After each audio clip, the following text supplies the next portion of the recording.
harassing him and that you were taking a patient's file that does not have prior authorization for you to have that file. Officer, so I need to make sure that that is what we've been talking about. It doesn't matter. In the world of law enforcement and high-stakes legal liability, there is a concept known as the point of no return, a moment where a police officer crosses a line from lawful duty into a career-ending constitutional violation that will cost the taxpayers millions of dollars. And what you are about to witness in this video is the ultimate example of that catastrophic mistake, because we are analyzing a confrontation between a local police officer driven by ego and a man who appears to be a regular civilian but is actually a high-level FBI agent conducting a federal undercover sting operation. This video is a masterclass in civil rights, the Fourth Amendment, and the massive financial consequences of unlawful detention. So you need to watch every second of this analysis, because the twist at the end does not just change the context of this argument. It changes the entire legal landscape, leading to a $5 million lawsuit that left the police department scrambling to save its reputation. The scene opens in a medical office where the atmosphere is immediately tense as the officer approaches the reception desk not with questions, but with commands, stating he needs to talk to the man in the beige shirt. And right here we see the first critical error that civil rights attorneys love to see in court, which is the presumption of guilt without investigation. The officer claims the receptionist told him the man was harassing patients and trying to access files, accusing him of a HIPAA violation. But here is the legal reality that increases the liability for the department.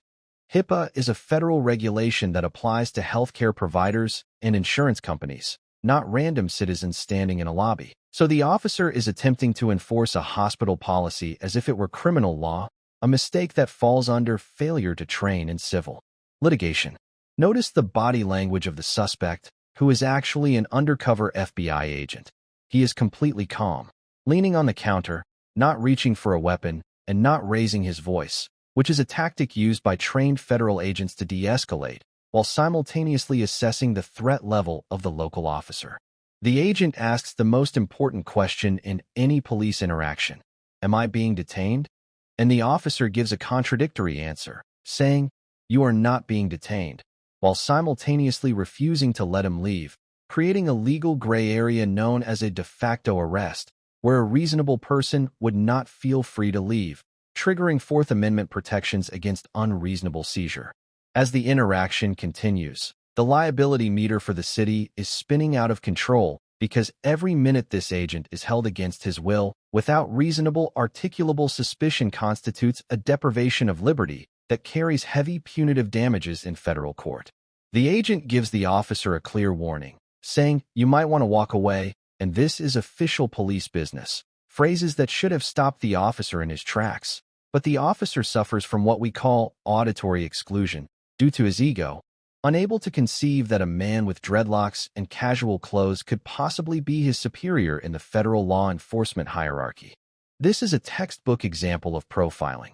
where the officer sees the appearance and assumes criminal rather than colleague, a bias that will be the centerpiece of the upcoming lawsuit. The tension spikes when the agent drops a massive clue, pointing to a bandage on his arm and stating he was shot 3 nights ago, a detail that screams, "I am involved in high-level active operations." Yet the uniformed officer ignores this, obsessed with obtaining a driver's license to clear the man, a concept that does not exist in a constitutional republic where citizens are innocent until proven guilty. The receptionist, who initiated this disaster, is now watching in silence, likely realizing that he has just interfered with a federal investigation into medical fraud and organized crime. The officer threatens to take the man down to the station, unknowingly threatening to kidnap a federal agent. And just as he prepares to go hands-on and commit a felony assault under the color of law, the agent reaches for his wallet, and the officer smiles, thinking he has won the power struggle,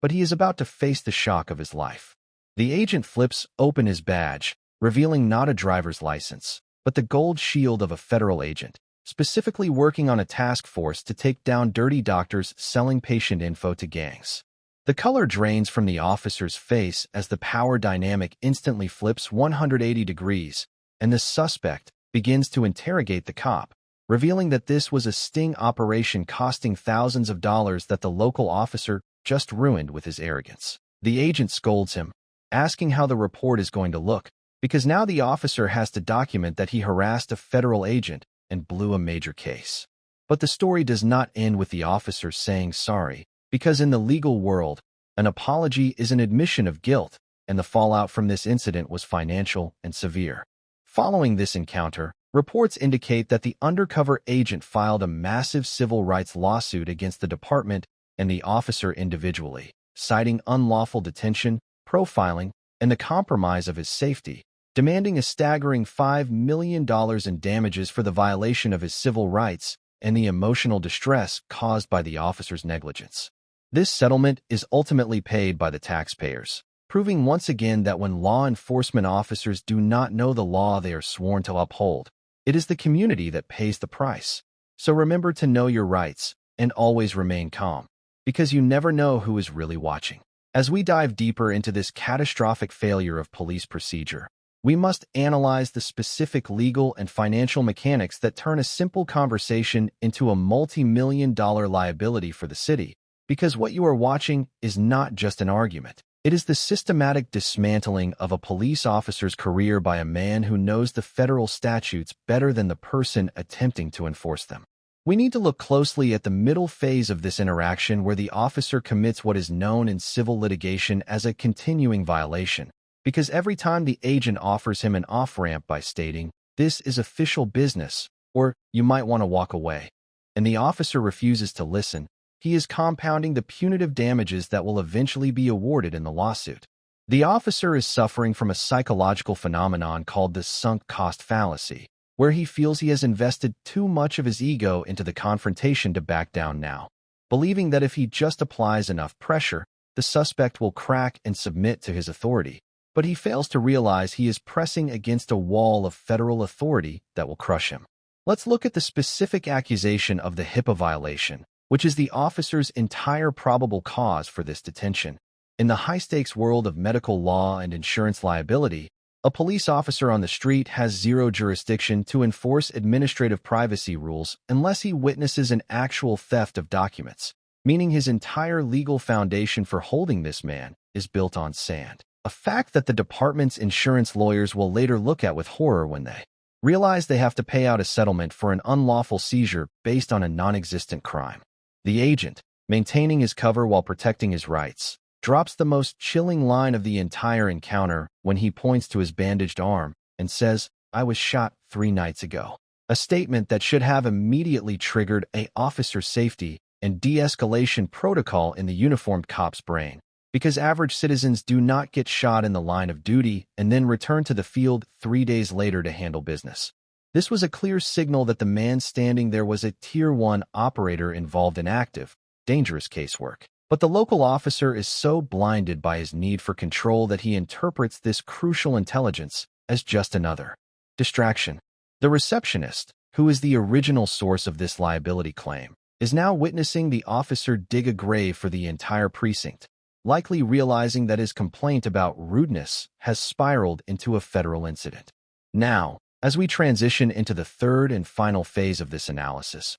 we approach the climax that legal experts call the moment of discovery, where the true nature of the reality is revealed and the financial consequences become inevitable. The officer prepares to go hands-on, an action that would have upgraded this from a civil rights violation to a criminal assault on a federal officer, carrying a potential prison sentence for the cop, but the agent decides to end the game before it turns violent. Watch the precise movement as he reaches for his pocket. In a split second, the officer fears a weapon, but what comes out is far more powerful than a gun in this context. It is the gold shield, the undeniable symbol of federal authority that instantly trumps the local jurisdiction. The moment that badge hits the light, the lawsuit is effectively won, because it proves that the detention was not only baseless, but it interfered with a federally funded investigation into organized crime and medical malpractice. The look on the officer's face is the look of a man watching his pension evaporate,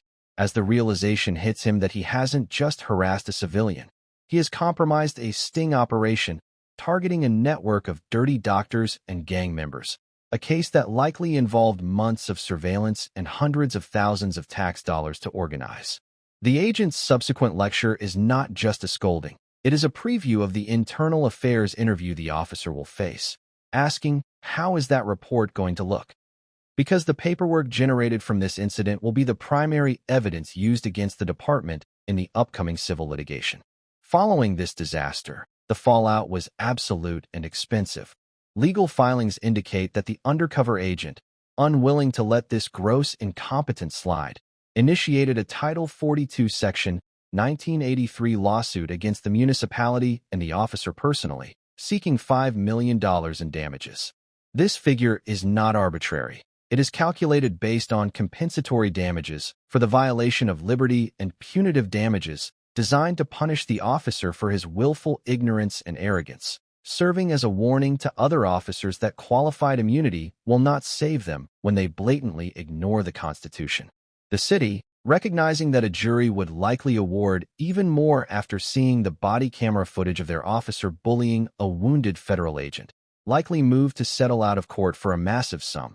protecting the department from further public scrutiny, but costing the taxpayers a fortune. This video serves as the ultimate case study in the price of arrogance, proving that in the United States legal system, the badge you wear is only as powerful as your understanding of the law, and when you try to bully the wrong man, especially one with the backing of the federal government and a team of high-powered attorneys, the result is always a total financial and professional collapse for the aggressor. Furthermore, we must examine the ripple effects of this incident that extend far beyond the immediate interaction, because the $5 million lawsuit is just the headline. But the underlying structural damage to the police department is where the real cost lies, starting with the immediate internal investigation that would have commenced the moment that body camera footage was uploaded to the server. In law enforcement, there is a dreaded process known as a Garrity warning, which forces an officer to answer questions under threat of termination, but those answers cannot be used against them in a criminal trial,